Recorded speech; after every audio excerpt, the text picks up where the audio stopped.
Yeah, so I'm not live yet, so I'm just gonna make sure everybody's ready to go, and we're live. We're live now. Thank you. Okay. Good afternoon, everyone. Welcome to the September 16th, 2022 joint meeting of the Finance and Facilities and Institutional Risk and Compliance Committees of the University of Rhode Island Board of Trustees. The meeting is being held in person with committee members participating remotely. This time, Mike Fascitelli will conduct a roll call attendance to determine if a quorum of the Finance and Facilities Committee members is present. Please clearly respond present via WebEx or present in person when your name is called. Mike? Hey, Mike Fascitelli, I'm here. Fahid Present. Christine Heenan. Present. Thank you. Matthew Lenz. Present. Thank you, Matthew. David Moderano. I see David. Present. Susan Petrovis.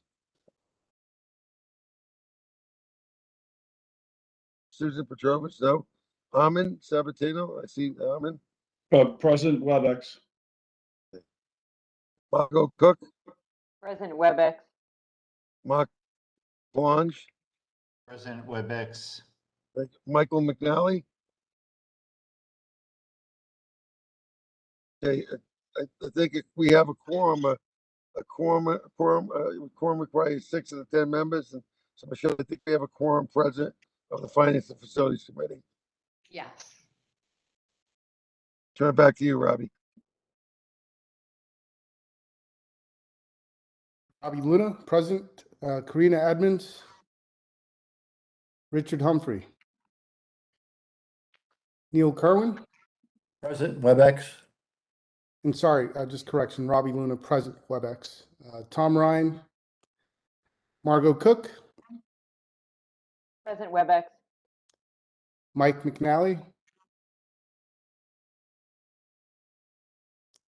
Hannah Backer. Present WebEx. David Caprio. And Mark Parlange. Present WebEx. We do not have a quorum. I will come back to roll call as soon as we get one more. I think it's Tom Ryan. I call this meeting to order. A reminder to all members, for the benefit of our audience and the note taker, please clearly identify yourself whenever you comment. Make a motion or a second to a motion. Participants using WebEx are required to keep their cameras on, as remote members and all persons present at the meeting location must be clearly audible and visible to each other. This time, I'd like to acknowledge that the University of Rhode Island occupies the traditional homeland of the Narragansett Nation and the Niantic people. In an effort to increase the efficiency of our meetings, acceptance of the agenda has been removed as a standing item on all agendas. Instead, we will only have a vote if a committee member would like to propose an amendment to the published agenda. An amendment can include changing the order of the items listed on the agenda, removing an item from the agenda, or adding a new item to the agenda. Consistent with the Open Meetings Act, the committee may only add additional items to the agenda for informational purposes, and those additional items may not be voted on except where necessary to address an unexpected occurrence that requires immediate action to protect the public or to refer the matter to an appropriate committee or to another body or official. Any proposed changes to the published agenda will require a motion and a majority vote. Are there any proposed changes to the published agenda? No.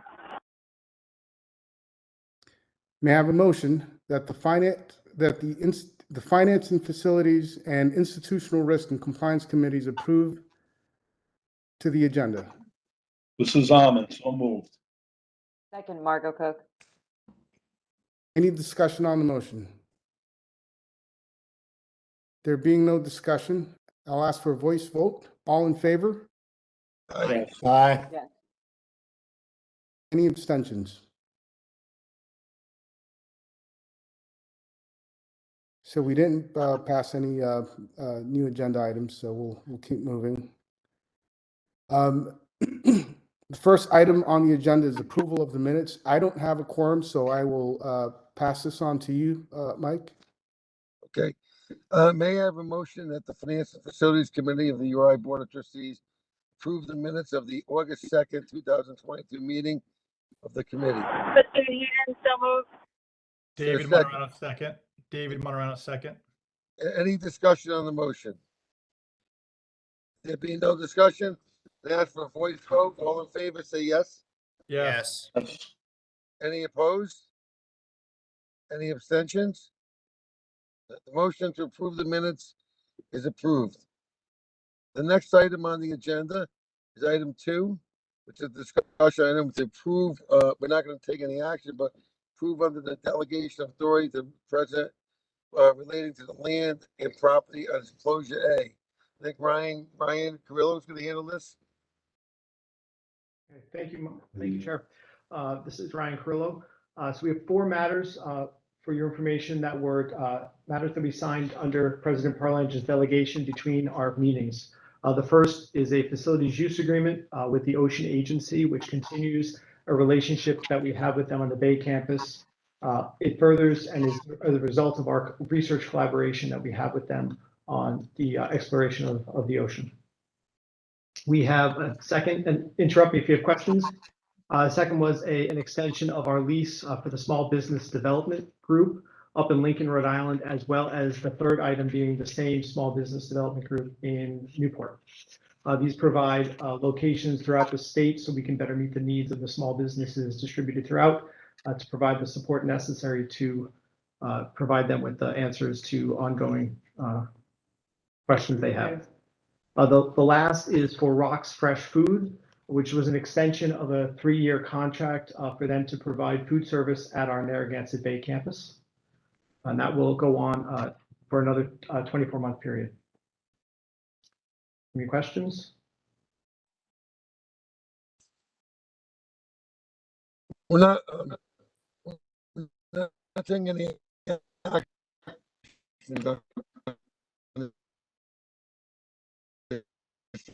Right, Sorry, Mike, I can't understand you. Breaking up. Ryan? Hello? I don't think I think we're gonna, no recommendation we're looking for. Is that correct? Correct. We were just informing the committee of the actions that were taken under delegation. The next item on the agenda is item 3, which is the review of the University of Rhode Island's budget request, tuition and fee rates and tables organization for fiscal year 2024, and the total budget allocation for fiscal year 23, and recommendation to URI Board of Trustees as enclosure 3A. Mike, may I interrupt for Abby, a moment? Take- I'm sorry. Now that Tom Ryan has joined, I was wondering if we could return to approval of the minutes for the Institutional Risk and Compliance Committee and then go back to the action items now that there's a quorum for both committees. It's okay with me. Sorry for interrupting. So, Robbie, do you want to just indicate that we now have a quorum and return to the minutes vote? Right. I'm on the URI call. Tom Ryan has joined us. We now have a quorum. What? So I will put forth the motion for approval of the I can't minutes. do that right now. I'll do it when I'm done. Second. I have a motion that the Institutional Risk and Compliance Committee of the URI Board of Trustees approve the minutes of the June 7th, 2022 meeting of the committee. I make, So moved. second. Who? Second, Neil Kerwin. Okay, I started it. thanks, It's Neil. Margot. Any discussion on the motion? There being no discussion, I'll ask for a voice vote. All in favor? Yes. Aye. Aye. Any abstentions? The motion to approve the minutes of the June 7th, 2022 meeting of the Institutional Risk and Compliance Committee is approved. Mike, I'll turn it back over to you. Okay, I think we're gonna go back to item 3, which is Michelle, can I just have Abby stop presenting, or do I have to go backwards? Yes, Michelle is going to put the slides up and then we Yes. can present. Yes.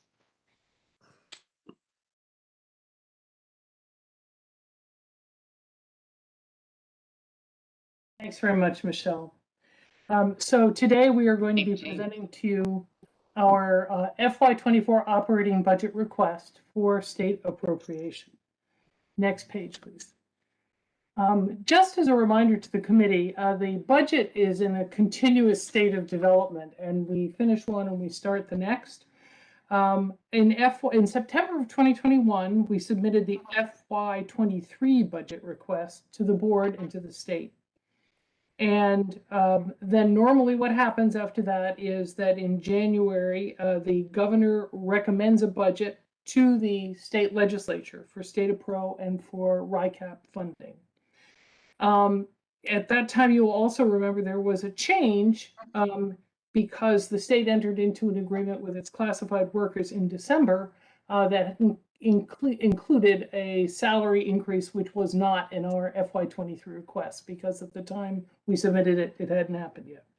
In spring of 2022, President Parlange appealed to the legislature for an additional $1.3 million for many urgent funding needs that we had. And in May, there was updates to the state's revenue projection, including the governor's recommended budget. Then in July, once the budget was enacted by the state legislature right at the end of June, in fact, days after it was signed, days after our last board meeting, we received the FY23 enacted budget, and it was allocated on the financial system. So then the state releases the budget guidelines for the next year for FY24 in August, on August 12th. We have been working on that budget ever since. Now we are presenting it to Finance and Facilities and then to the Board of Trustees for review and approval. And then it will be submitted to the state on September 30th in accordance with Rhode Island General Law 3534. So as you can see, this is a continuous process. Next slide, please. The university's budget is divided essentially into two parts, an unrestricted budget and a restricted budget. The unrestricted budget is the part that we also refer to as state funds. And for these purposes, we also call it Fund 100. For these purposes, tuition and fees are considered state funds. The appropriation from the state of general revenues of the state is unrestricted, and so is the debt service contribution that the state makes to general obligation bonds issued for the benefit of the University of Rhode Island. The restricted budget includes things that are restricted as to use: federal student grants, auxiliaries, sponsored research, the money we receive from the federal government and private sponsors for research, special purpose units like service centers, which are self-supporting, and of course, Rhode Island Capital Fund, which is specifically for capital projects. Next page, please. The FY23 request, then you see FY23 Gov, that's what the governor recommended, and then what was enacted is shown here. And as you can see, it appears that the governor recommended what we had requested, because you see FY23 request of 91.7 and the FY23 governor's recommended 91.2. However, between those two dates, when we made our request and when the governor recommended, the state had approved 4.9 million of classified contractual expenses that our request didn't reflect. So although it looks as if they gave us what we asked for, in fact, we're essentially $5 million less than we requested. And obviously, if we had known of that request, our request would have been higher. It would have been 126.4 million. So that is, basically shows you what happened in FY23. On the next page, you will see the next page, please. There we go. Our FY24 request. Now, the unrestricted amounts are down at the bottom of this page, and the restricted budget is on the top. So I apologize for that inversion. It might have been easier the other way. But in any case, you will see that in FY24, we are requesting considerably more RICAP funding, And that is because, as you know, from the capital improvement plan that we presented to you in June, that among other things, we have a big ask in for improvement of our athletic facilities, which really have received no major maintenance for, say, 40 years approximately. The other things do not affect our state appropriation because the auxiliaries and enterprises are primarily self-supporting, sponsored research. Basically, our expenses are equal to our revenues. In other words, we draw down money that creates revenue, but it's equal to whatever we expended in the year. And there are a few external scholarships and loans and a few other items. The critical number is the number at the bottom of the page, the unrestricted budget. Our FY23 allocated budget was $522.6 million, and we're requesting $558.5 million, which is a $35.9 million increase. That is what is new and different about this budget, and I will describe the process by which we arrived at that. Next page, please. One of the things that we did was the president instituted a new budget exercise this year because to date, what we have been doing is more or less confining our request to what we think the state might be willing to give us, instead of doing it the other way, which is to say, what do we actually need to accomplish our mission, and ask for that. So that's what we've done this year, and you'll see that throughout. But we haven't just asked the state for money. We're also increasing tuition and fees, which you can see here, and we're generating about $15 million more in tuition and fees, and we'll have some detail for you on that. And then we're asking for a general state appropriation of $32 million. And then you can see our expense budget at the bottom. It's increasing by $35.9 million. And we also are asking to make up the deficit that we had in FY23 of $11.3 million. You will recall that President Pralange was up in front of the legislature explaining that we had the $5 million shortfall from the raises they had given after we put in our request. And then he had identified another 5.9 approximately of critical needs that the university had in this year in FY23. Next page, please. Abby?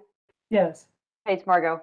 Can you, and maybe it's not appropriate now, but at some point tell us a little bit about the process you're going through to socialize the budget? So it's like, obviously we're submitting something where we think it's a good rationale, but who we have to ensure sees this and understands why we're asking for more. And then I have a second question on tuition, but it sounds like you're going to get to tuition in a little bit. Yes, we'll get to tuition in a minute. And then I think it'd be very appropriate for the president to talk about the process we're going to use to socialize this request, because it's something we've all been working on already, because obviously we realize it's a change in our practice and does need to be socialized heavily before it arrives on the desk of the governor. In FY24, one of the reasons our request is so large is that simply maintenance of our current service level, which the state refers to as CSL, is the increase is very steep this year. And that's largely due to cost of living increases across the board, and also straight up inflation. Our utility bills are up, most of our costs are up. So this is basically just the number calculating if we did next year exactly what we're doing this year, how much more money would we need? And that's $35.3 million. In addition, we have new initiatives for FY24 of $12 million. I'll show you the exercise that we went through to arrive at this number, because it's actually part of a 5-year plan that we'll show you. And so our total funding needs for FY24 are 47.3. Next slide, please. Here's the current service level, and here's what's in that large increase. We have the 11.3 million of FY23 operational needs, which were not funded by the state, and they're included in there. We have 9.8 million in cost of living adjustments and contractual increases. And then the other thing, for the first time that we've included this year, is 3.3 million in what we're calling inflationary increases. In the past, because inflation was relatively low, we didn't separate that number or call it out. We just kind of worked it into the numbers. But it is now a really significant portion of our costs. And so we're actually showing it to say, you know, our operating budget really can't withstand this. We can't absorb it anymore. Okay, the $5.4 million increase in student aid is the increase that's necessary given the tuition increase that we're proposing, and you'll see that later. And finally, women's lacrosse, that's a Title IX requirement. We need to make sure we have a fair balance between men's and women's sports, and so women's lacrosse was what was added. So that total is $35.3 million. Next slide, please. The new process that we followed was that the president created a budget request committee, and the committee asked university leaders to identify funding required to support URI across all divisions to right size, that is to say, to actually be equipped to realize our mission. To identify new initiative needs, need to support our URI strategic plan, which, as you know, has been in development since last year this time, and is in final draft form, I would say. Also to support the future growth of the state of Rhode Island and to increase URI competitiveness. And also we benchmarked against peer institutions to understand where we were relative to others. And the 47.2 of new initiatives that's the number that was identified, and then that's been distributed over 5 years because we realized that the state does not have the capacity to to give us all the money, nor would we necessarily have the capacity to implement it all in 1 year. So we've spread them out over 5 years. Next slide, please. So these are the new initiatives, and we have these strategic themes that we've aligned them against. Blue economy, health and well-being of the community as a whole and of students in particular, diversity and student success, which is a key piece of our strategic plan, and revenue generation. And the thing to remember about revenue generation is that in order to be able to implement leading edge administrative and financial systems and practices, in order to power the university to do what it needs to do to be the engine for Rhode Island, we have some modernization to do, and much of these initiatives are aimed at that. And that is the bulk of the ask. But again, it's over 5 years. So I think this is the first time that the university has presented a 5-year plan to the state. And you'll notice that all of these strategic themes tie with our strategic plan priorities. We want to reinvigorate our commitment to our land and sea grant missions. We want to enhance student achievement by cultivating an engaged and inclusive learning environment. We want to foster an inclusive, people-centered culture, and we want to implement leading-edge administration and financial systems to power the university of the future. So this is the 5-year plan, and in the FY24 budget, you're seeing the $12 million that is in the FY24 column. Next slide, please. This might be a question more for Mark, but I guess we will be seeing a plan. Can you go back a slide, Abby? Sure. Michelle, can you back up one? There. We'll be seeing a plan to outline these strategic themes. And my guess is it's going to be a lot more than what's on this page over time. So is this sort of like a first round of an estimate of what's associated with the themes that will be in the strategic plan? Do you want to say something, Abby, or I can jump in? Well, I was going to say that we did do a comprehensive sort of fact gathering where all of the heads of the division sat down with all of their directs and said, okay, what is it we need in order to be able to accomplish the strategic plan and to specifically bring things to these initiatives. Now, of course, this will be a rolling 5-year plan. I mean, things change. So you can't, we can set it down now. And this represents what we know we need now to do the next 5 years of work. But I anticipate that just like the capital improvement plan, it will change because circumstances will change, emphases will change, priorities will change. Mark, you want to go from there? Yeah, so I think, Margot, to your point, we're in the process, actually, when the budget will ultimately be submitted, there has to be very clearly specific requests that come in. So they will be written out in a much more lengthy format. That process, Abby, remind me, it's called? They're called decision packages. Decision packages. So they're being developed as we speak for next week. The plan, basically, what we're trying to do is do two things. We're trying to deal with basically the cost of doing business to make the university whole. So that was one piece. The second piece is what are specific new projects that will allow us to generate new sources of revenue. So it's not that we're turning to the state for all the support that we need, but with this, it will allow us to invest in critical areas where we believe we can grow revenue, whether it's from the federal government funding to new professional education programs to online education. So there's going to be that piece. The third piece is this is also tied to our tuition ask.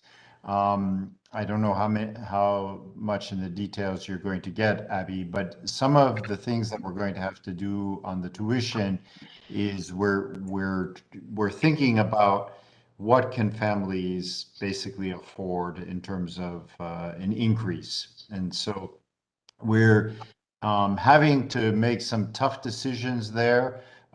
We are having to put a pause on our health center, which we would pay for by charging students, and the Memorial Union project, which we would have to charge students. I think in both cases, we're going to have to rethink those projects. Yes, we have revenue bonds, but revenue bonds means we charge our students.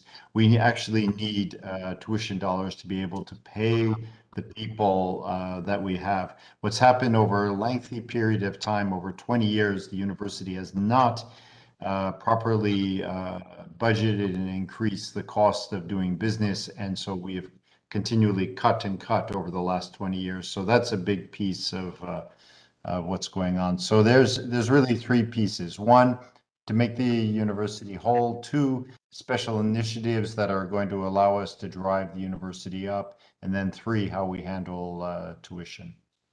Margot, is that answering your question? Yeah, I mean, I think it's difficult because we haven't seen the plan yet, so it's a little disassociated.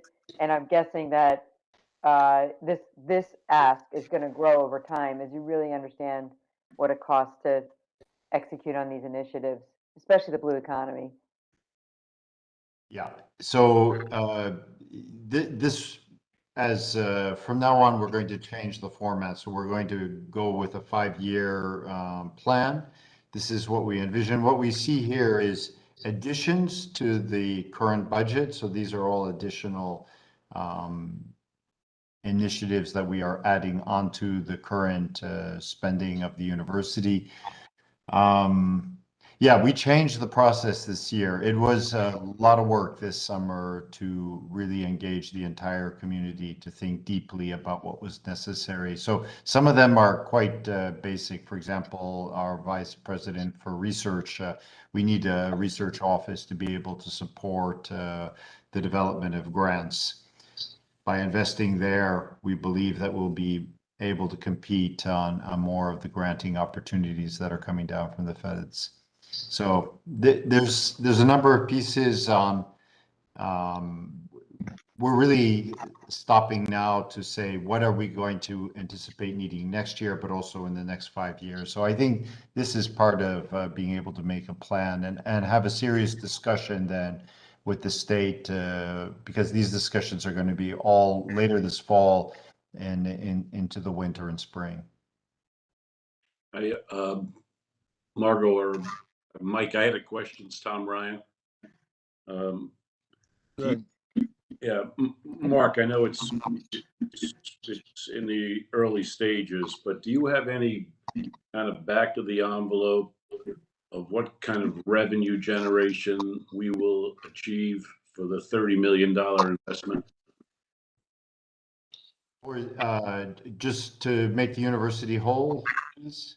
No, with the new initiatives, right? We have part of there's roughly $50 million in initiatives. 30 million over the 5 years is for revenue generation, right? We're not just asking the state for money. Do you have any sense of how big that revenue generation will be? Yeah, so there's two numbers that we use quite a bit. One is our experience with every dollar put into research. We basically generate in the following year $2.50 out of that. So that's probably one measure. The other measure is for every dollar that the state has given us, we generate for the state as a whole above $6. So you can take the 30 and multiply it by 6. That's what I think we're going to see then for the state, and probably in terms of revenue for the university, take the 30 and multiply it by 2.5 is what we're going to. Yeah, but I guess we'll talk more about that. But I mean, that's been the case for a long time. I thought this was new revenue generation. This will be new revenue generation, assuming that we get this investment from the state. Okay, I guess. And then the other question, I guess we'll get to tuition assistance, but Abby, can you just give us a sense of how much state contribution was dollars for 22 and 23 and what we're asking 24? You know what the state appropriation was? Yeah, whatever the state contributed to URI from an operating budget standpoint. Yeah, so in FY23 it was 91.3, and in FY22 I'm going to say Cheryl or Kelly hop in, but I think it was around 86. Kelly or Cheryl. I can look that up for you. What are we asking for in 24? Well, altogether we're asking for 40. What is one compared to 24? I'm sorry, Abby, what year were you looking for? What our state appropriation in FY22 was? 89. 89, okay. And then 91.3 in FY23. Correct. Right? So 89 and 22, 91 and 23? Or yes. Yes. And what is it we're asking for this time? Our state appropriation is, hold on, I just want to make sure. We're asking for 123.3. 123. Okay. Okay, and that includes the 11.3 that we asked for last year and didn't get, the increase. Got it. Above the 91.3. Yeah, Tom, the other problem that I discovered, you don't ask in the middle of the year. So this is the time to ask when we submit the budget, obviously. And with my arrival, basically I inherited the previous preparation. So it was really the work done. We will see the plan next week at the Board of Trustees meeting. But to Margot's point, I mean, the 90, listen, we all know we need it, but the 91 to the 123 is sticker shock, and it's going to have to be socialized a lot. And I suggest finish up on tuition, and then maybe you want to talk about the process we're going through to socialize it.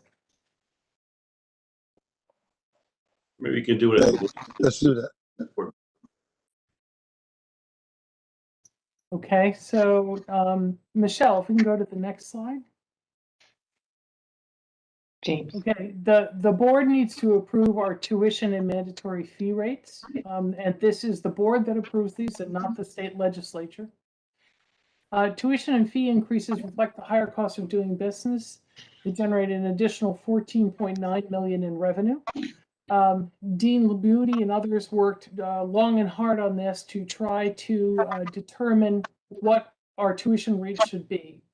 And ultimately, we felt that because the state really is allowing the university to contribute $6,800 per in-state student in order to subsidize tuition. In other words, if you take the cost of delivering the education and you per in-state student, and then you subtract our in-state tuition, there's a gap there of about $6,800.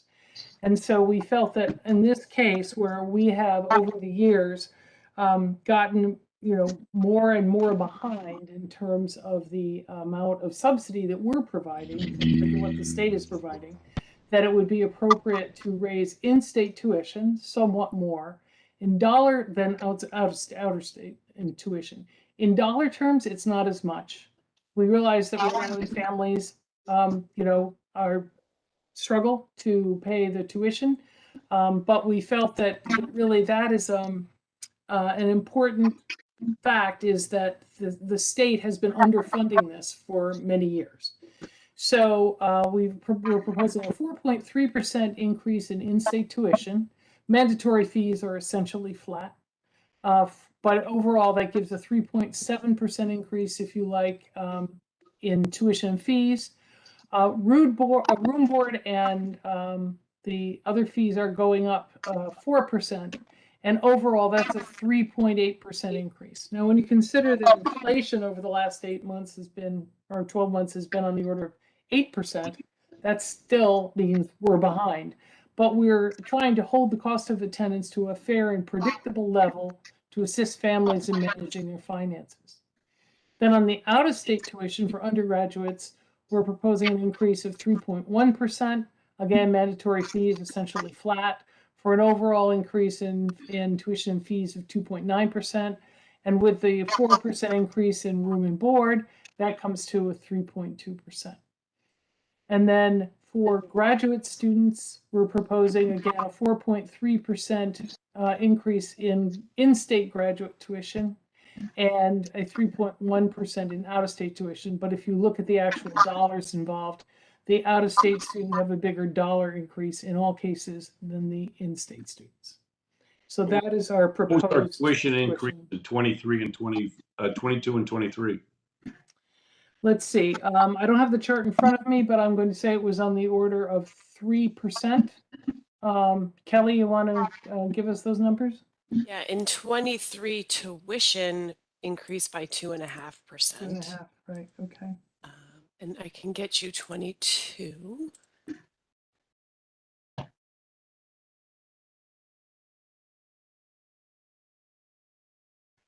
While Kelly is doing that, Tom, I'd like to just say one other thing. There was a report, and I will present it next week at the Board of Trustees meeting. But we are, of all the states in the United States, in terms of the university, we are the lowest funded combination from the state and in combination with tuition. Yeah, that's right. So we're the last in the country. Well, that's what I was getting. That's what I was getting to. Yeah. I mean, I guess, Margot, I don't know if this is a discussion for the board, but anywhere you look, any type of, whether it's a private club or a university, they're all raising the dues significantly because of supply chain issues, inflation we talked about, wage increase, pressure on labor. So, I mean, I know we're trying to manage it for the students to make sure we're an affordable university, but I don't know why we're not chatting about it, or at least doing some due diligence on moving that tuition number up higher. If there's any year that people will expect it, including parents, I think it's this year. And if we're last, it even makes it more imperative. Because we got a big jump from 91 to 123 already from the state. I mean, we can always go back and discuss reducing the tuition increase if it's too high in the state discussion, but. Yeah, I would agree with that.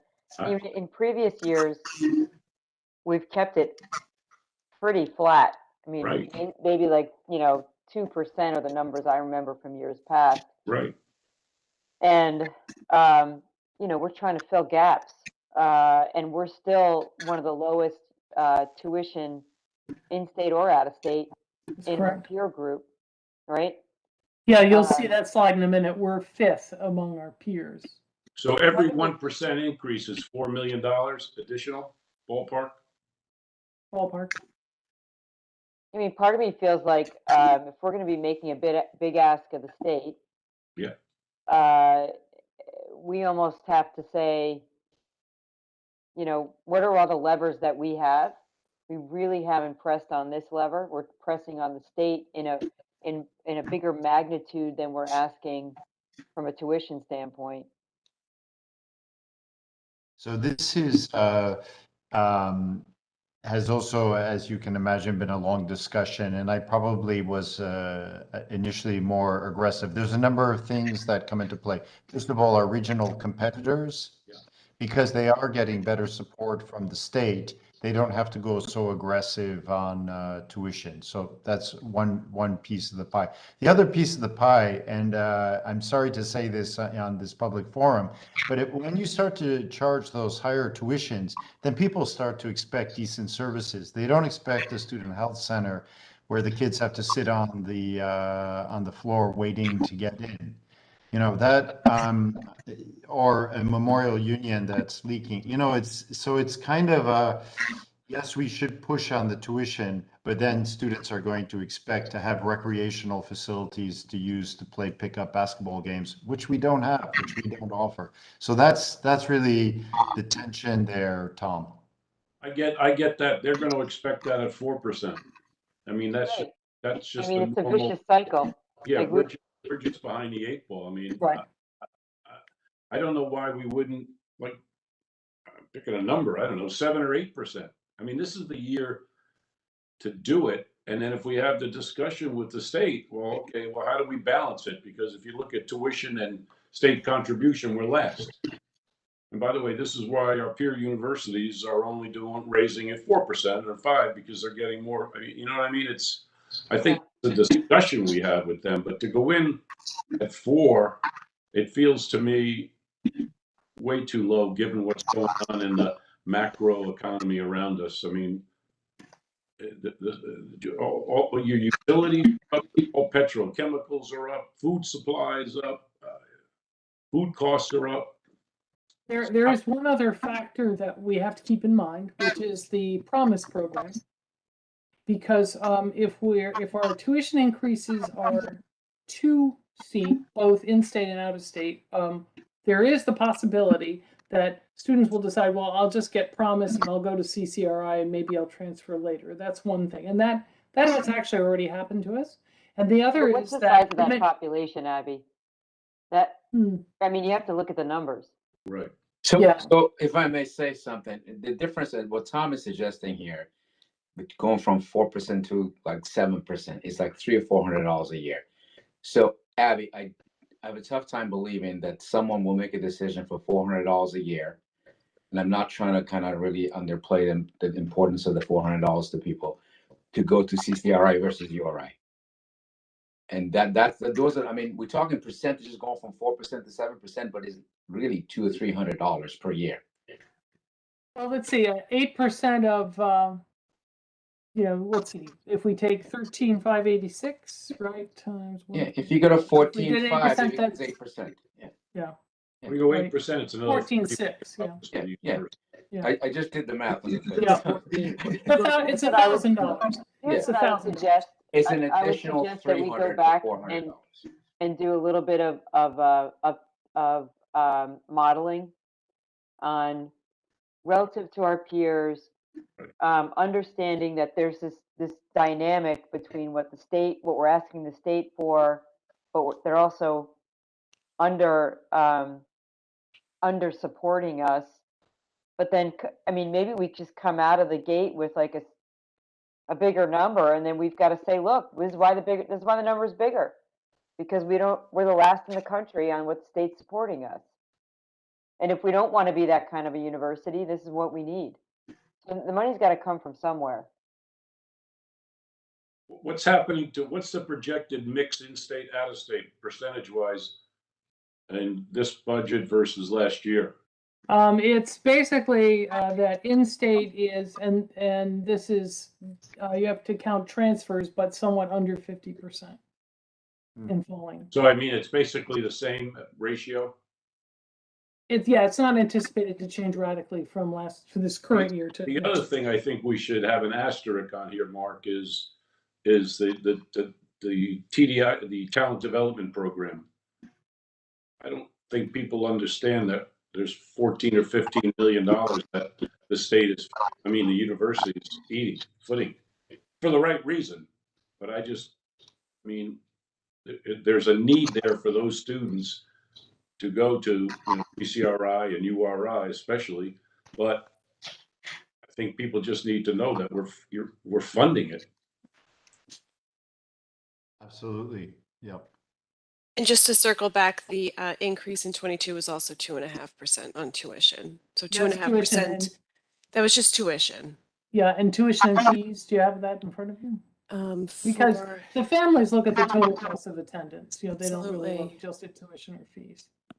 So from in 22, tuition and fees for an in-state undergrad increased by 2.2%. Okay. Yeah. Okay. So I think it's also what our peer universities are in state. What is our 30,000 a year compared to? If we go to the next slide, Michelle, maybe I believe that's there. No, one more. There we go.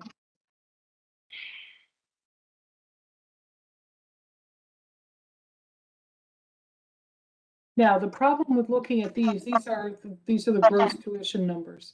This is a very difficult number to benchmark because all of these institutions hold their discount rate very confidential. Yeah. So it's hard to tell. Some schools like to price up and discount more heavily. Some like to price lower and discount less. Okay, but this is a suggested manufacturer's retail price, right? Yes, correct. Okay, so at least it gives us something. Yeah. It would be interesting to take that in-state money and break it down so we could show the state in each of these states. This is how much money it comes from the state. This is how much money comes from from tuition. Yeah, exactly. You could do like a slide that shows you got tuition on one side and your support, so we can see what that looks like. Now, I believe that John Stringer has done some benchmarking like that, where he basically is taking the state appropriation. Again, it's not perfect, but he's taking the state appropriation, dividing it by the number of in-state students to arrive at what kind of subsidy the state is providing for in-state students. I think it gets to the point we all discussed that this is a pivotal moment. We're now putting a budget together on what we really think we need to operate, as opposed to what we think we can get. And these are the levers, right? We can increase out-of-state students. We can raise the tuition 9%. We can get more money from the state. We can get more money from the federal government on research. These are all the levers we have. There's only... So the other thing is, I'm looking at this chart here, the delta between in-state and out-of-state for every other university seems to be far greater than our delta to some extent. Yep. That has to do with the discount rates, Vahid. What is ours? Is 30 to 50, right? Yeah, it's in the 30s. So out of state's 50. So we're pretty high in the S. Aren't we higher? I meant 50 room and board too. Yeah, sorry.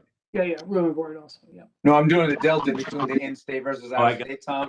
Every Yeah. single one of them, they have a bigger percentage delta, how much more they charge. Got it. Versus what we do to out-of-state. And I understand we want to attract out-of-state and all that. I get that. But I'm just saying that's another lever that we potentially. Right. But again, the point here is on that out-of-state tuition, you don't know how much they're discounting that. Yeah, I understand. And it does vary, right?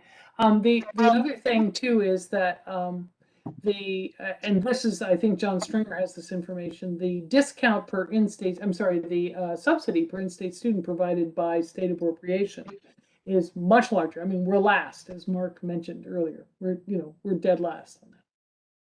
Okay. There's, of course, and it's probably obvious, but there are other factors. There's the attempt to, of course, year on year attract a more diverse student body. There's year on year an attempt to attract stronger academically, socially, culturally, sports, music, theater. So there are a lot of, there have been universities that have gone hard on the tuition, and you get a very different type of student body then. And that's the risk, where we see the GPAs actually going down and students coming that wouldn't be competitive. So we are trying to balance a number of special objectives here.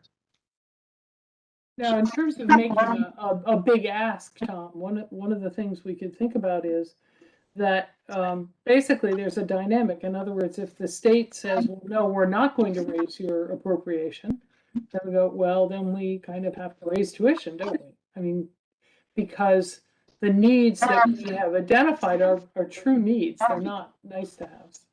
But I think we go in with the tuition we think we need. And I agree. 4% increase to me, I don't know the process here now, Margot or Mike, or what is this committee? Does this committee make a recommendation on it and then? Yes, we make a recommendation to the board, but we have this discussion. Well, I make a recommendation, we move the tuition up to 8%. And have a discussion, and then we can look at the levers. It's another $15 million. I think it would be very important for Dean Labudie to be part of that discussion, because he's aware of what the competition is in other states. For example, there's the Empire Scholarships in New York. So that means a New York student can go to SUNY for free. New Jersey has a program like that now. So that's, in other words, we could raise tuition. That doesn't mean anybody will necessarily come. That's the other thing. And I'm not the expert. I would suggest that Mark and Abby and others go back, and Dean, and look at this. I think we're as a at least at the finance committee level, feel that we should be pushing this. And so we're asking you to take another look at it, and come back with, you understand the peer group, you understand the discounting better than we do, but it feels like there's a pretty strong consensus here that this is a year for us to increase. And it's going to feel off if we're asking the state for a big number and we're not doing what we have in our control. We can't, it can't be egregious, but we're too low. Just looking at this chart, and I hear what you're saying about discount rates, but we're still too low, and it's this vicious cycle we're in where we can't fund the things we want to do if we're gonna only use cost as a leading competitive advantage. It's not an advantage if we can't build the university the way we want to. Can I just interject one thing here? History, we felt it was low last year as well. And I think the difference is maybe timing, given inflation. But we thought, these charts were the same as last year. We're behind, and we're not making it up with the 4%. But there was a lot of pushback to keep those numbers low by Abby and group and Labudie and group and so forth. So we went to this exercise, and maybe this time is different because I agree. I think we need to have Dean and Abby and Mark come back and tell us why it shouldn't be 8%. Not how do we tell us why 8% is not the right number, right? Or whatever. You guys can pick a number. Yeah. Yeah, I would also just interject that we've talked in the past that we're losing students to Quinnipiac and Sacred Heart and places like that, and those are all $45,000 and $50,000 a year. So Under that scenario, I wouldn't argue the money is really the issue. Right. Right.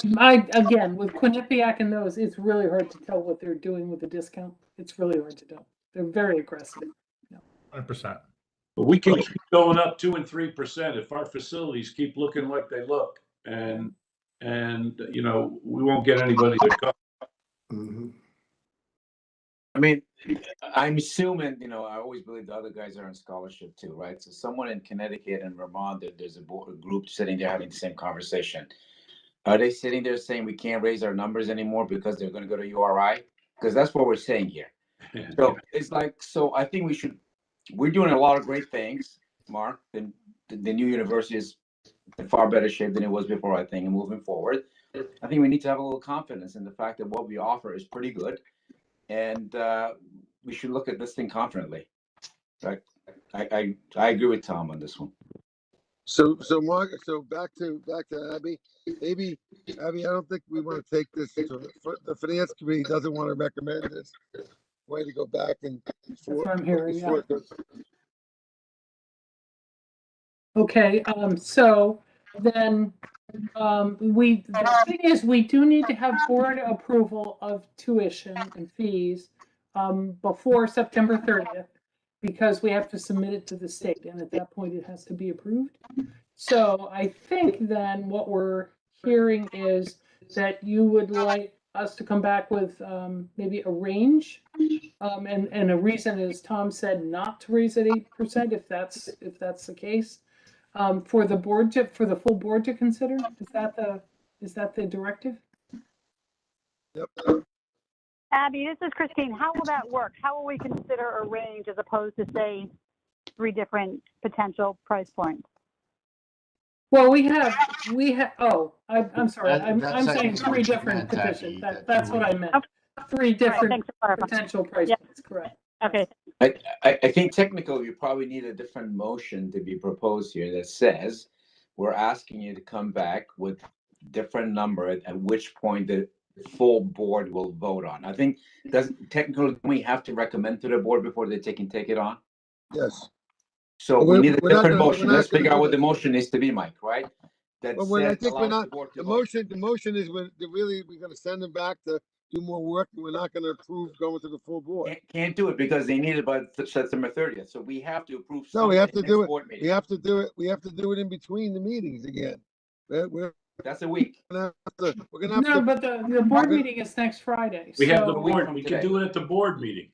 Yeah, do it at the board Right, meeting. that's what I'm saying, Tom. We need a motion that allows the board to vote on. I think, I'm not a parliamentarian, but I think based on the system that it is, this committee needs to recommend to the board, right? So the motion can be stated that we are asking them to do something, and we would recommend that the board at that point take it on and approve it. So I think there needs to be something in the works. I may be wrong on this, but Michelle, you tell us.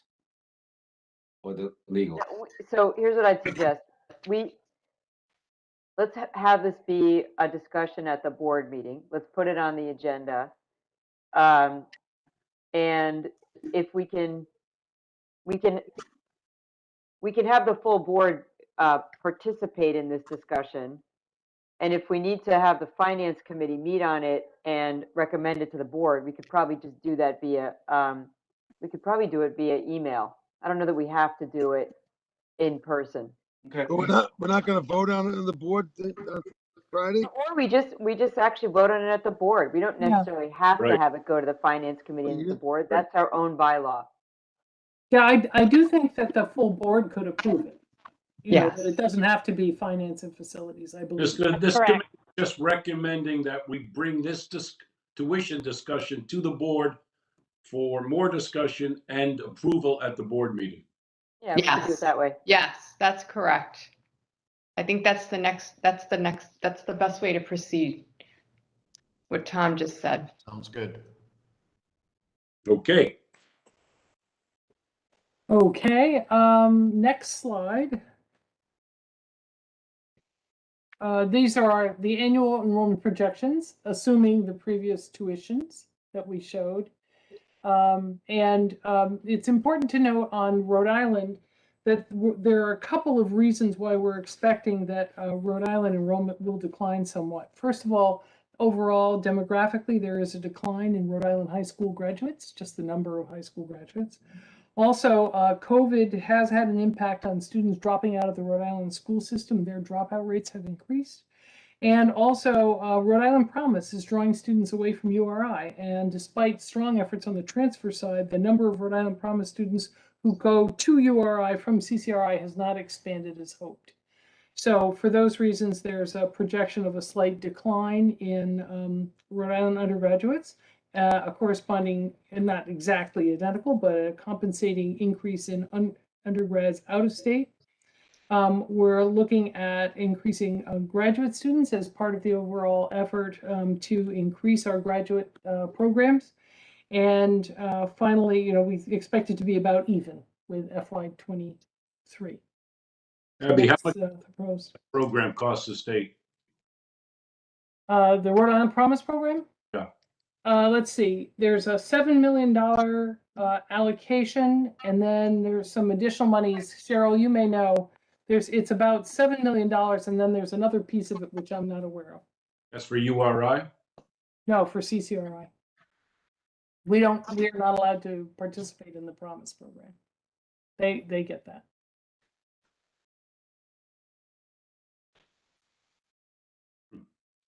Okay.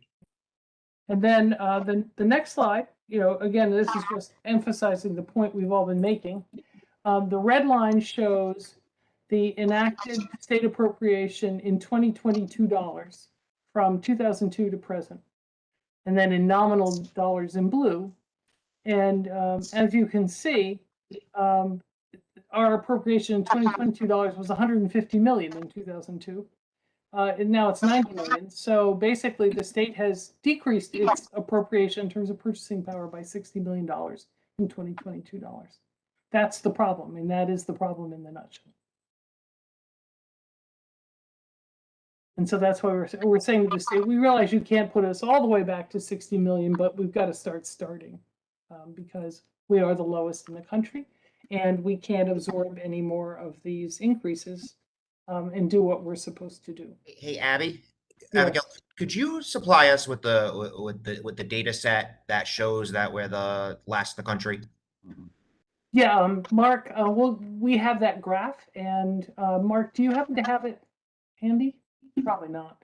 I mean, it's not something you would have like right there, although it's a really interesting one, but Rhode Island's dead last. I just have, and I was just looking at a chart from the National Science Board the other day that showed us right in the middle for state support for higher education per full-time equivalent student. So I'm just trying to figure out why the data is different from what we have on that and then from what you're saying. CCRI skew that up, Matt? Is that why? I have no idea. That's why I'm asking. Yeah. I'm just not sure. Yeah, it's quite likely, Tom, because they're likely saying all of higher ed, not counting 4-year is separate from 2-year. But we can certainly send that to you, Matt. It's a pretty. Thank you. I would appreciate it. You should have that for the board. Yeah. Send it to everybody. Yeah. Let's put that in front of everyone when we have this discussion at the board meeting. Yeah, okay. This is a pretty terrible graph, though. Yeah, that's discouraging, isn't it? This is what is a part of the story. Do you know, we should find out, do a background, how much the state spends at the ACI? Oh, that's interesting. Yeah. That would be sad. I actually think it's, well, we should find out. I'll see if we can do their state of pro. We probably can get that. Yeah. And then the other thing the committee needs to be aware of is that the Office of Management and Budget at the state asks us every year to submit a quote target budget quote, which is basically a contingency budget, and they give you a percentage and they say, what if we cut your appropriation 5%? What would you do? And just so the board is aware, this is an exercise. They ask us to do this every year. And our response invariably is that if they cut our state appropriation, we're going to increase our in-state tuition. because that's what the appropriation is for, is to subsidize in-state tuition. So that is what we would do. Okay, so that is the presentation on the budget today. As I said, the approval that we need to submit to this, in order to submit the budget to the state, is approval of the tuition and fee rates that you saw. And we will have that as a discussion item for the full board next week, I think. Abby, you were going to talk briefly about how we're going to socialize this. Let's assume we go with the high tuition, and obviously we're asking for more money. What's the process? And then we're going to get this item. Mark, would you like to? Sorry, Abby, I could not hear. Oh, Mike was asking, what is the process to socialize this big unexpected ask to the state? What is, what are we doing to warn people at the state that it's coming? What are we going to say to them? So, all the stuff we've been planning. Well, so we've been working on it in a sense this year. I've been very clear in our presentations up at the State House in terms of what was the needs for the university. So we've been socializing it by actually presenting. There's actually a series of 6 graphs that we've been showing about where we stand in terms of universities in comparing with peers, and peers basically include research flagship universities per capita. We're going to have to continue the conversation with, obviously, with the governor, with the Senate president, and with the speaker. It's just going to be continuous. This semester is going to be more informal conversation. So I'll do like I did last year. I will go up to the State House. I will meet with them and talk about it. We will also, of course, be talking with our state representatives and other colleagues. And then finally, we're talking with largely with the business community. And we're talking to other people that are advocates for us. Respectfully, and I said this last week too, with on the academic affairs when we were talking about how to get the story out. I really think you got to put the pressure has to come from the public. I really think just talking to the legislature is not going to be enough to really change the attitudes toward this. I 100% getting alumni engaged and serving as advocates for the university is probably going to be the best way to do this. Yeah. I think we should also have some members of the. Move on. I think we should also have some members of the new board of trustees be at that meeting if they could have with the state.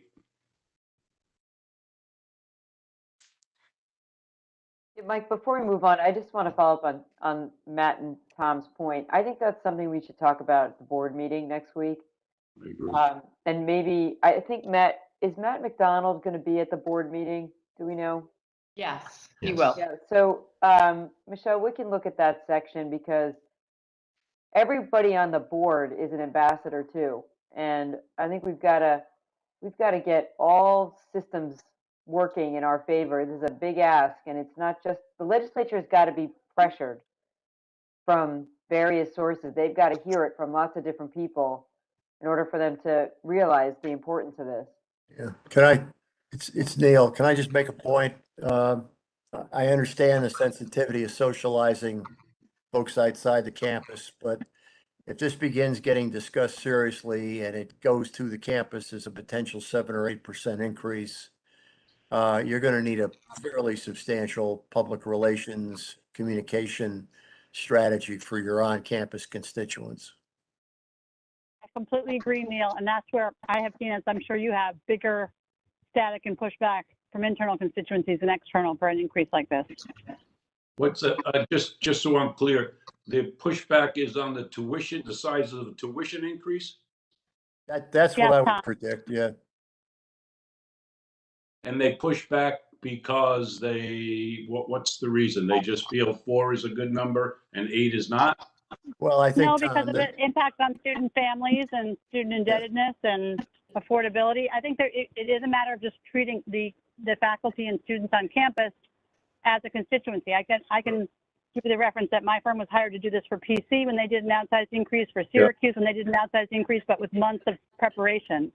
So it's an educational process and a communication process. Exactly. And what is the benefit of this increase? How are students, Got it. how is the school going to be raised to new heights as a result of what we're asking of families? Got it.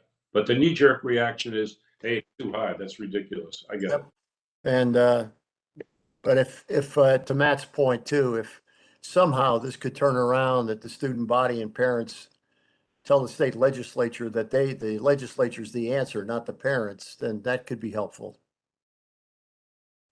I think it also, I mean, maybe we start the groundwork at the, I mean, you guys know better than I, but to start the groundwork at the university, I'm not sure all of our faculty understand the delta that we have, or understand the state and the tuition is the lowest in the country.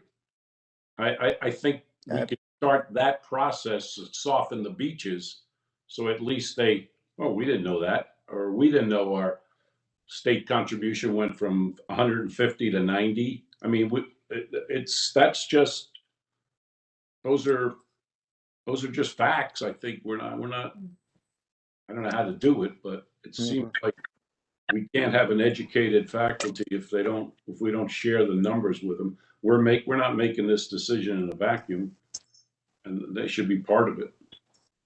Yeah, I mean, I would echo, we're not picking one side or the other, right? We're not picking the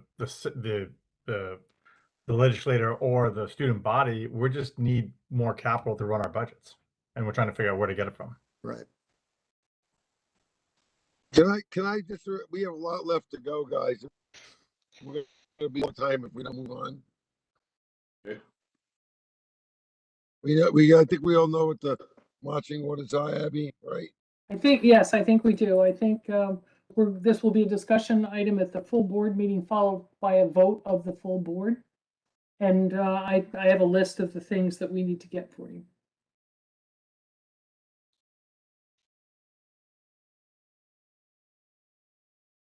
Well, the next item that we're going to tackle is procurement regulations. I think right now, which I think the people on the committee know and the board knows we thought needed to be significantly modernized, and we've discussed a lot. We need an update on that.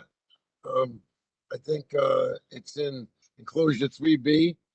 Can we get into that now, which is something I think we would like to recommend to the board? Certainly, and Mike, I'll be presenting this.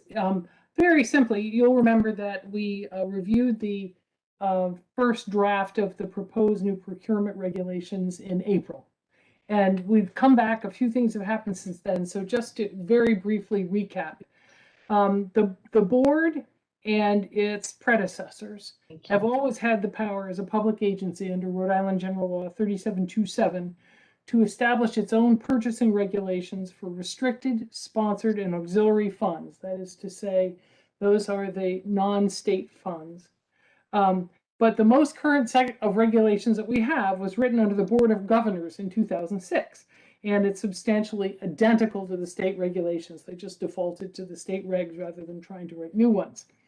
In addition, under Rhode Island General Law 37-18.2, all three institutions of higher education, the public ones, RIC, CCRI, and URI, are exempt from the competitive bidding process provisions of the state procurement regulations when we're talking about research or research-related purchases funded with federal or other third-party funds, subject to the rules and regulations promulgated by each institution's governing board.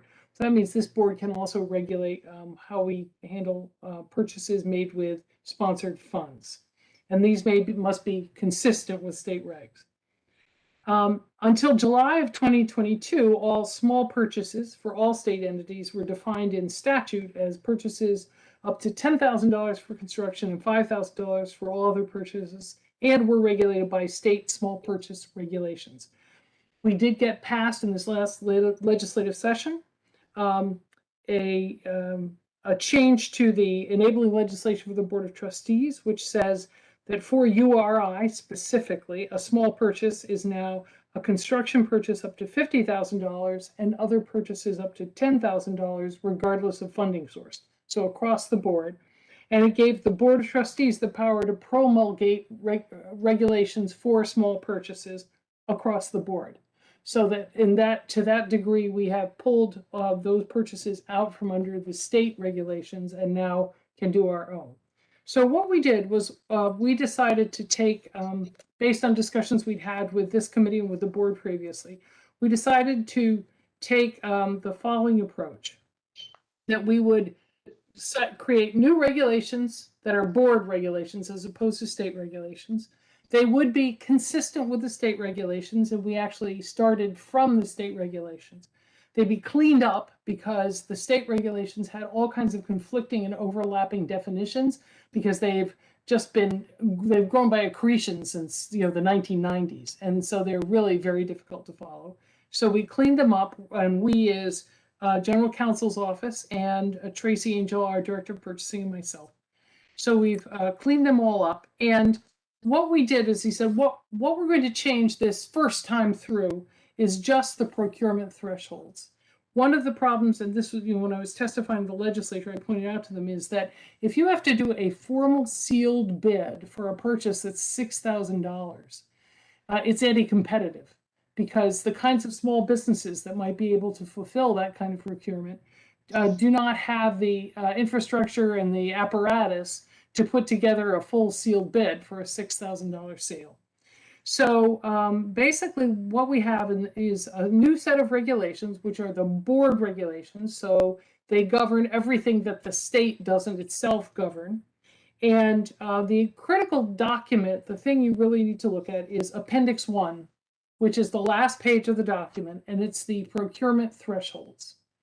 And so what we did was we set up a table that says, here's when you need to do a formal sealed bid, when you need to get 3 quotes, and when you can just go ahead and buy whatever it is you need. And the hope here is that we can sort of make a dent in the huge bottleneck of purchases that we have when things that are, $6,000 are going through a full bid process. So if you look at Appendix 1, and I think this is the important thing, you will remember that when we discussed this, the board's sentiment was that we would define regulations for construction small purchases as up to $50,000, which is what the legislation did, and other small purchases up to $10,000. In time, I think we can go ahead and attempt to change these again. But what we were trying to do, as you can see in Appendix 1, is to make this very consistent. So you don't have to memorize, okay, this is research and it's above $10,000 and it's Thursday, so I've got to do this set of regs, but otherwise I have to do that set of regs. Trying to make it very clear so that you can just go to this chart and you know what regulations you have to follow. And so, as I said, these regs have had a lot of eyes on them and a lot of work. And I strongly recommend them as a way to finally begin to modernize our procurement process, which dates from the 1990s and is a severe impediment to speediness or efficiency in terms of our procurement. Anybody have any questions for Abby? Obviously, we've talked about this in 2 or 3 meetings, and we think it's necessary. Hopefully, it goes far enough. We're doing this not incrementally. Everyone, questions? You can hear the cheers across campus already. This is Almond. They did a very good job with this, and we're into reality. I don't know how any other business would operate. I think it's all good, especially the numbers in the Appendix 1. Anyone else? If no one else has any questions, we need a motion on this, that the Finance and Facilities Committee recommend to the board that they approve the URI Trustees procurement regulations pursuant to RIGL 1632-2 as recommended and presented in enclosure 3B. Alan, seconded. Second, there was 2 at the same time. Did you get those 2, Michelle? We got it. Okay. Any discussion on motion? There being no discussion, the I got a voice vote. All in favor, say yes, please. Yes. Yes. Yes. Any opposed? No. Any abstentions? No. Good. The motion carries unanimous. It's approved. Thank you. The next item is C, review of the board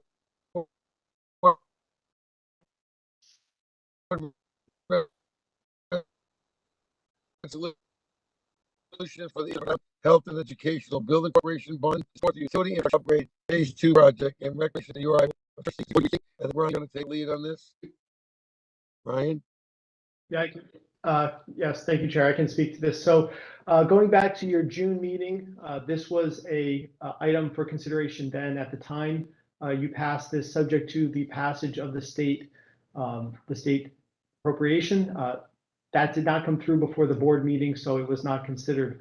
But this is unchanged from that motion, both this and the next agenda item. So this here is a resolution to authorize the university to issue revenue bonds in support of utility infrastructure upgrades in the amount of $15.45 million. Again, we have discussed this, but I'm happy to answer any questions or go through it in more detail as you wish.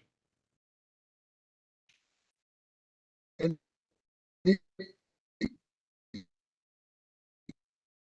this is something we took on before we couldn't get them. But for Ryan and Abby. Okay, if there's no question, I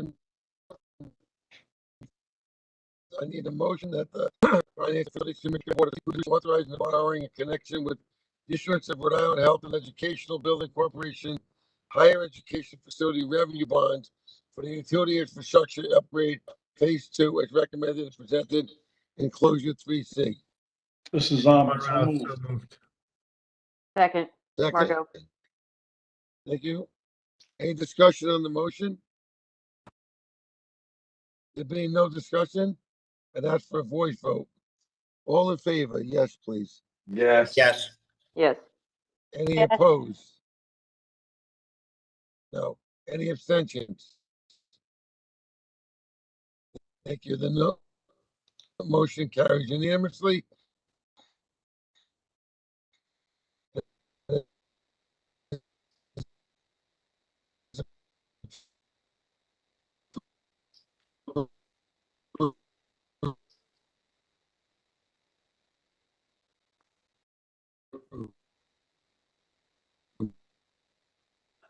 Mike, I think we may have lost you.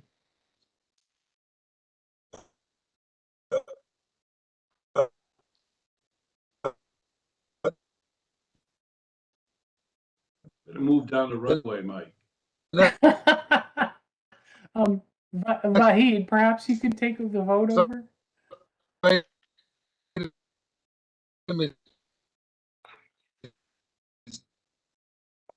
I'm just loading up the agenda in front of me. So. Review the budget Mike,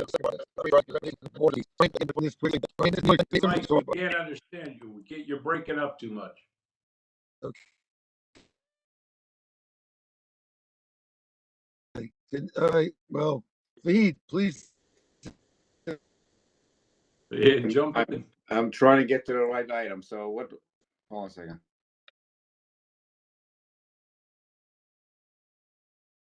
So review of the lease agreement between University of Rhode Island Board of Trustees and Independence Square Foundation for 25 West Independence No, Way. actually, no, it's enclosure 3C. 3D. D. D. D is in dog. It's D. D. Review of a board resolution. Review of the board resolution. Mike's still talking though, but he doesn't know we've lost. D. Okay. So we have a discussion on review of the board resolution for the issuance of a Rhode Island Health and Education Building Corporation bond to support the facilities service sector upgrade project and recommendations to the URI Board of Trustees. I believe Ryan's got this one too. Correct. Thank you. So this is similar to the previous motion and matter. This is a RIBEC of Rhode Island Health and Educational Building Corporation bond authorizing us to issue $13 million for the improvements at the service sector on the Kingston campus. Again, this was already considered by the committee in June. and recommended subject to the passage of the State Appropriation Act. I'm happy to answer any questions about this project or about the bond process. I'm Ryan, I move it. Second, I think we need to read the motion. may I have a motion that the Finance and Facilities Committee recommend that the Board of Trustees approve the resolution authorizing the borrowing in connection with the issuance of Rhode Island Health and Educational Building Corporation Higher Education Facility Revenue Bonds for the Facilities Service Sector Upgrade Project, as recommended and presented in Enclosure 3D. I'm Ryan, I move it. Matt Lang seconded. There being no discussions on the motion, all in favor, we have a voice vote, please. Yes. Excuse me one moment. Could I also get a motion from somebody from the finance facilities? Yeah, I was gonna do that. This is Zaman, so moved. David Monterano, make a motion. Okay, thank you. Got it. All right, and the second was Matt, who was on the committee, correct? Yes. Nope, I need a second. Second, Matt Lenz. Yes, thank you. Any discussion? Second, David. There being no discussion, for the further discussion, ask for a voice vote. All in favor, please say yes. Yes. Yes. Yes. Opposed? Any abstentions? The vote is passed unanimously.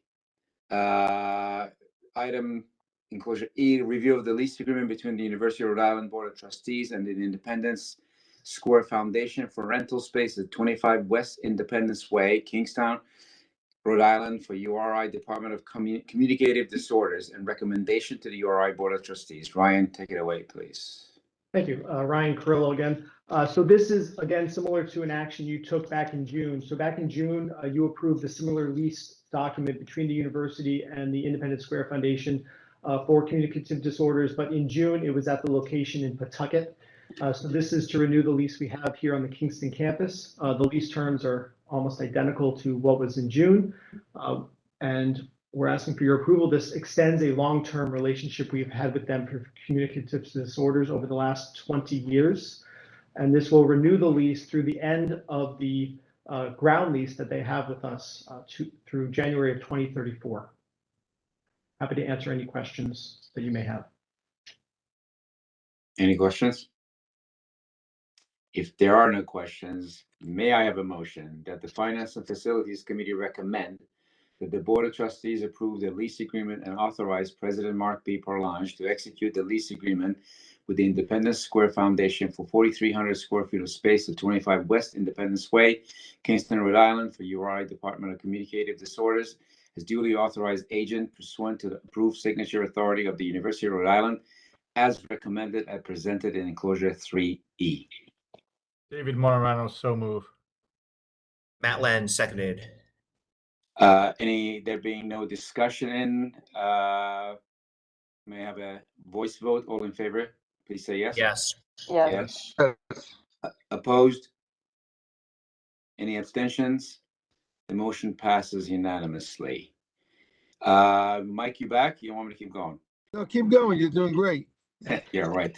The review of lease agreement between the University of Rhode Island Board of Trustees and the Independence Square Foundation rental space at 25 West Independence Way, Kingston, Rhode Island, for URI Physical Therapy Program, a recommendation to URI Board of Trustees. There you go, Ryan. Thank you again, Ryan Carrillo. Very similar to what you just approved in the last item. The only difference being here is that we're renewing this lease for what has been a 30-year previous relationship with the physical therapy program in the Independence Square Foundation building here on the Kingston campus. This will also continue their occupancy in that building through January of 2034, when the building does revert to the university at the termination of the ground lease. Also happy to answer any questions on this matter. Any questions?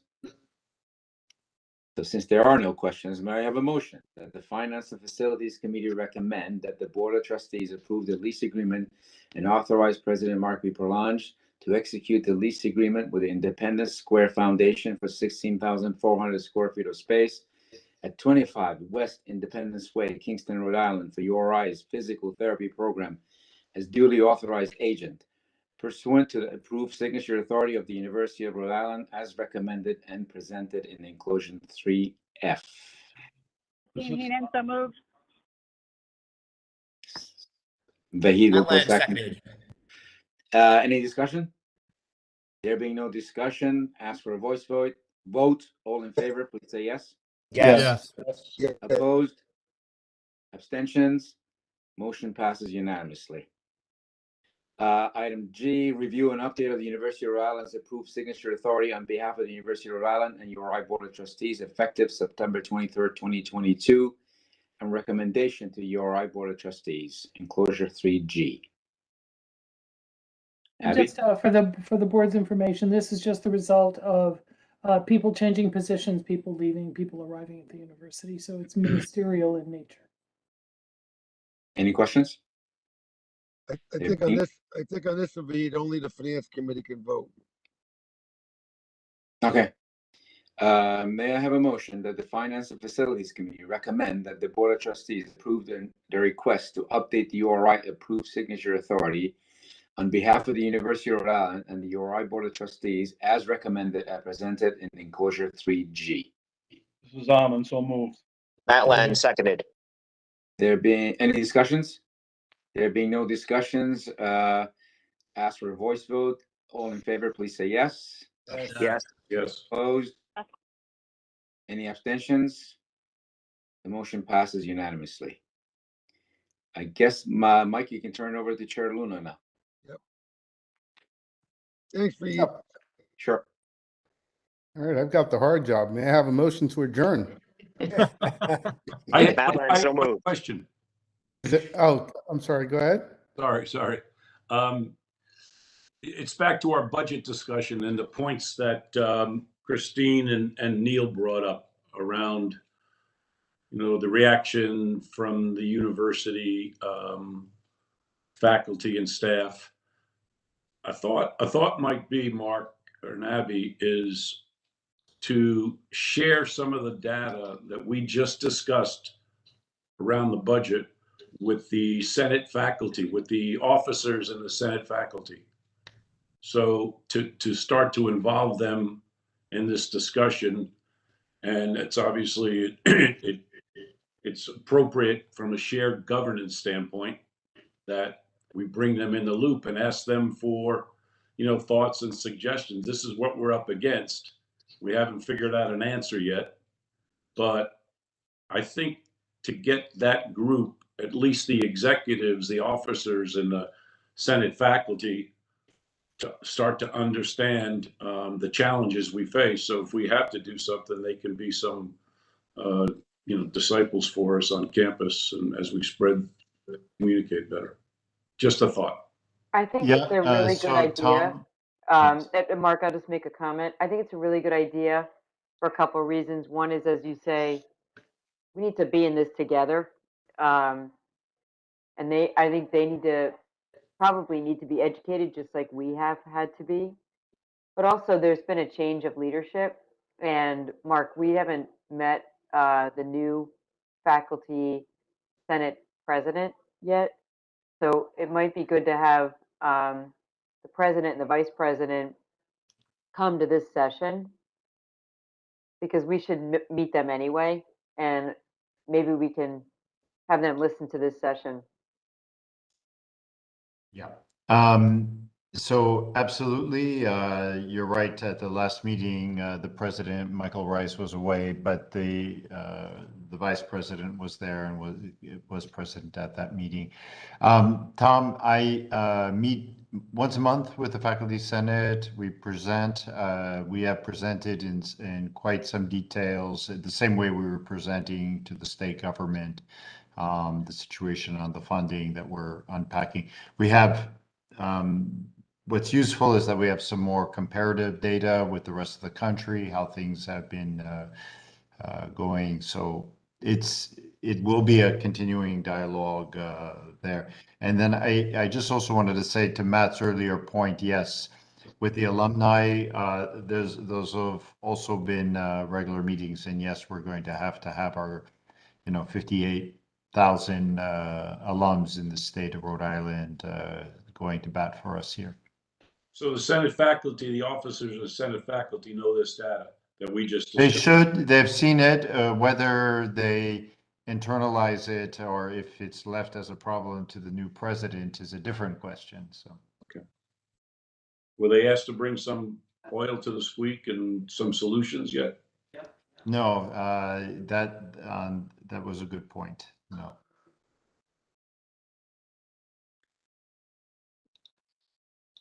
Robbie, this is Abby. I just wanted to mention one other thing. Because we changed our budget process this year, the budget has been changing, as more recently as Monday of this week. Not by vast amounts, but small amounts. And what that means is that the amounts in the two cover memos that you saw in the package for finance and facilities, which show the FY23 deficit, the cost of maintaining the current service level, tuition, et cetera, are slightly different from where we stand today. We will correct those for the board meeting, but I just wanted to point out to you that those cover memos are slightly off. They're off by $700,000, okay? And so I just don't want you to use those numbers, and we will be providing corrected ones for the board meeting. Abby, when you get the new thing for the board, maybe we could socialize. Maybe we could get a jump before Friday on where that's coming out. Okay, yes, definitely.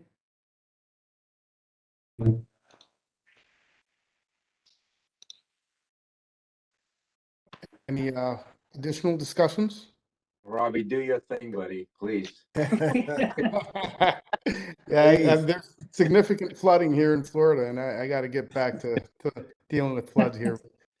All right, may I have a motion to adjourn? So moved.